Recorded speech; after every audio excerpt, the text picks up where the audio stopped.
नेपाळमध्ये हिंसाचारामुळे परिस्थिती अतिशय गंभीर बनली आहे। या ठिकाणी भारतातील पर्यटक मोठ्या संख्येने अडकले आहेत आणि त्यात मुरबाडमधील 112 पर्यटकांचा समावेश आहे।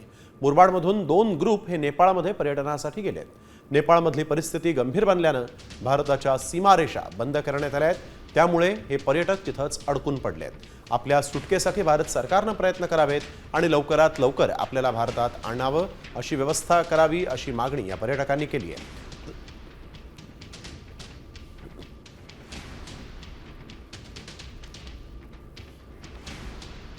नेपाळमधील अशांतता अजूनही कायम आहे।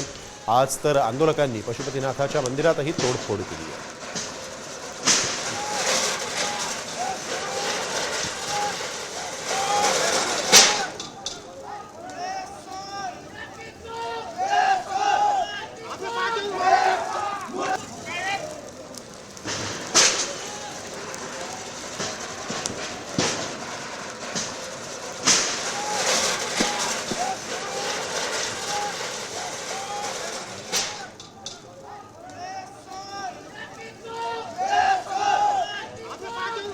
उसळलेला आहे। त्या ठिकाणी भारतीय पर्यटक सुद्धा अडकलेले आहेत।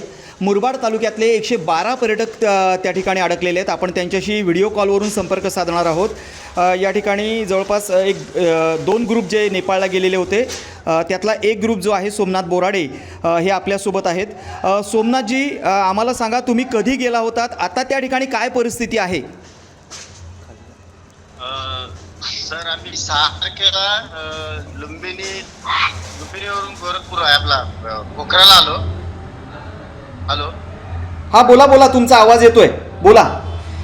लुंबिनीवरून पोखराला आलो आणि पोखराला आल्यानंतर आमचं पोखराचं जे फिरायचं होतं ते फिरून घेतलं। त्याच्यानंतर इथं वातावरण जरा बिघडल्यामुळे आम्हाला इथं स्टे करायला लागलं। साधारण किती लोक आहात तुम्ही? आता तुमची व्यवस्था काय आहे त्या ठिकाणी? साधारण व्यवस्था साहेब चांगलीच आहे। व्यवस्था आम्ही जे रूम घेतले होते त्या रूम मध्येच आहोत आणि आर्मीवाले सुद्धा बोलले का तुम्ही इथून जागा सोडू नका सध्या, त्या हिशोबामध्ये आम्ही इथे थांबलेलो आहे। बरं, तुमची खाण्यापिण्याची व्यवस्था कशी आहे तिथे? आता तिथल्या सरकारकडून काय मदत मिळते का तुम्हाला?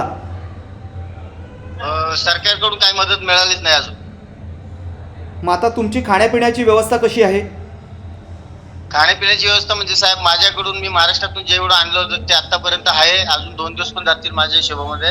खाण्यापिण्याची व्यवस्था चांगली आहे आणि राहण्याची व्यवस्था सुद्धा चांगली आहे। एकही पर्यटकाला कुठली काही दखल का कुठले काही त्रास झालेला नाही आहे। फक्त आमचं एकच म्हणणं आहे की इथून आम्हाला नेपाळ बॉर्डर पार करून आपल्याला भारतामध्ये जायचं आहे। बरं, तुमचा जो ग्रुप आहे हा साधारण किती लोकांचा आहे? त्यामध्ये महिला आणि ज्येष्ठ लोकांचं काही प्रमाण किती आहे? मुलं वगैरे आहेत का? मुलं वगैरे लहान मुलं नाही आहेत, पण महिलांनी जवळजवळ 40 महिला आणि 25 जेंट्स आहेत माझ्या ग्रुपला। आणि माझ्याच मित्राची एक टीम काठमांडूमध्ये अटकली आहे। नेपाळमध्ये जो हिंसाचार उसळलेला आहे त्या ठिकाणी भारतीय पर्यटक सुद्धा अडकलेले आहेत। मुरबाड तालुक्यातले 112 पर्यटक त्या ठिकाणी अडकलेले आहेत। आपण त्यांच्याशी व्हिडिओ कॉलवरून संपर्क साधणार आहोत। या ठिकाणी जवळपास आता isakal.com आहे देशातील नंबर 1 ची मराठी न्यूज वेबसाईट। प्रत्येक अपडेटसाठी isakal.com ला नक्की भेट द्या।